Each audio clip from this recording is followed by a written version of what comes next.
Hello everybody, today we're going to have a look at Reluctant Enemies from Multiman Publishing.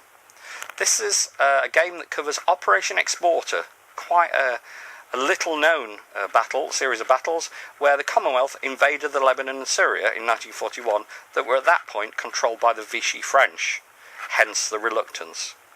Okay, now personally I think this was one of my favourite box covers of all time. Very atmospheric.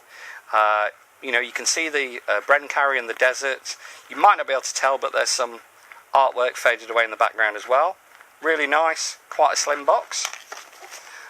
On the back, okay, usual description, picture of the map with some counters on it. So, let's have a look what's in the box. Now, if you know anything about MMP, you'll probably know that their most popular series is OCS. That's the Operational Combat Series. And that covers battles mostly in World War II, but it goes as far as Korea. Quite detailed, certainly not for beginners, I would say.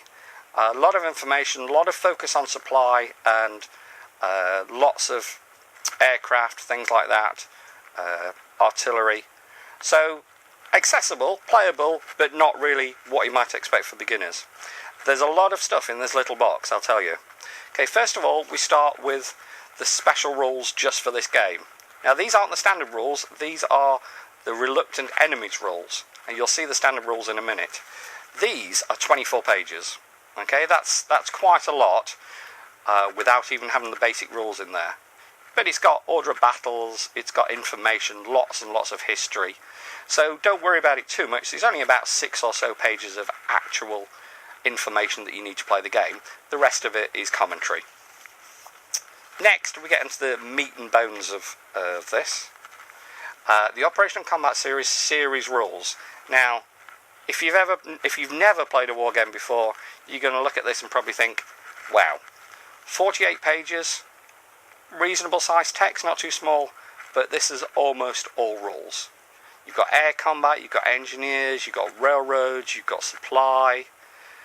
You've got pretty much anything you'd expect in some kind of operational game series. Okay, hence the name. There's surprise, there's strategic movement, you can be disorganised, you've got morale. So they're the standard rules that are used for all of the OCS series games. Okay, there's quite a lot to them. They've been around for quite a long time and they're up to version 4.1. Now, there's a lot to take in there, so if you're not really sure, you just want to have a quick look, there's this summary as well. Okay, the summary will help you maybe cover some of the points that you didn't realise. You know, if you try and read all those rules in one go, you're going to find them quite tricky. The next thing, and one thing that makes this ideal for people who are new to OCS, is this starter guide. Okay, it basically is a run through of a game of Reluctant Enemies. It's in colour, it's got lots of text. If you're not sure about something, you're going to be able to read this and you're going to be much more confident about how to play OCS. Next, we've got the map. Now, MMP, this OCS series, they've often used, or I think they've always used, this white hex grid on a coloured background. Personally, I'm not so keen on the white, but I actually think it works really well here.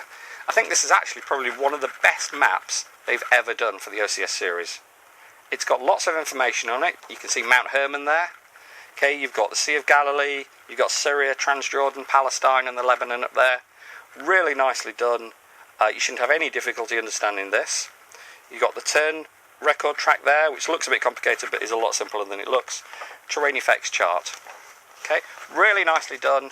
It's not shiny, which I really appreciate. Nobody wants to sit for hours looking at a shiny map with the lights reflecting off it. Finally, the counters. Now, if you know anything about OCS games, you'll know that they're generally monsters. Thousands and thousands of counters, you know, up to dozens of maps. Reluctant Enemies is the game that you can start playing OCS with, and that's one of the reasons it's been designed. That's all your counters. Okay?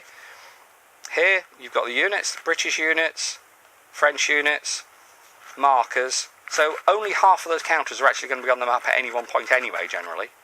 Quite an easy one to get into. Really nicely done setup charts as well. Okay, these are good quality, full colour, great for beginners. Nothing on the back, unfortunately. Then we got the charts and tables. Now these charts and tables have looked like this ever since they released the system, and I can't say I've ever found them particularly attractive, but they are relatively easy to read. I'm not sure orange on white is necessarily the best colour scheme, but it looks okay. There's your combat results table. Looks complicated, isn't really as complicated as it looks. And once you start playing it, you can actually get through turns very quickly. Okay, you've got 2 copies of that, obviously 2-player game, very convenient for both players to be able to have their own copy. And finally, a little note for MMP saying thanks very much for buying this game. Okay, I hope you've appreciated having a look what's inside the box. I think if you've ever had any interest in OCS, you know, you've looked at people playing Case Blue, Enemy at the Gates, Guderian's Blitzkrieg, and thought, that system looks great, but I just can't do anything on that scale, then Reluctant Enemies is absolutely the game you should go for. I'm quite excited to be able to have a copy of an OCS game that I can play on my own table, and play solitaire as well, without burning out after a few days. Okay, I hope you've been interested in that, and I've given you a good look at what's in the box for Reluctant Enemies. Thanks very much.